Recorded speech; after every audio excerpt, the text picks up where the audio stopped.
Hi, I'm Ryan McCaffrey with Official Xbox Magazine, and because we know you can't get enough, we're here in San Francisco today to see more of Call of Duty World at War. Today we're going to check out the co-op mode. Turns out there's two co-op modes, a campaign co-op and a competitive co-op. So let's go upstairs and check out and see what they're all about. Campaign mode allows you to play the game from start to finish, 2 to 4 players, basically play the storyline of the game with your buddy. And then there's competitive co-op, which is sort of like an arcade mode that keeps tally of scores, kill streaks, a number of times you actually hit enemies, and it's basically an arcade mode that tallies up at the end of the game.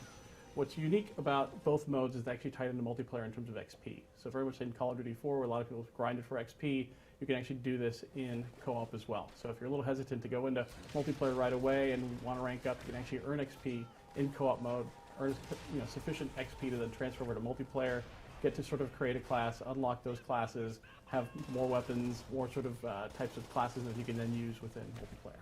It's World War II, so there's weapons you're kind of familiar with, but you haven't seen in a little while.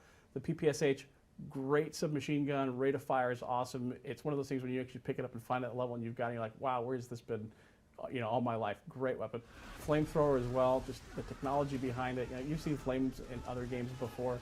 This is the first one where you actually are shooting this weapon and it just feels so powerful and so awesome. And not only are you actually getting ready, destroying your enemies around you, but everything within the environment is just kind of lighting on fire, particle effects, cinders on everything, and it's either, if it's combustible like, some grass or anything like that, it's just, you're like, wow, this is like a very all-powerful weapon.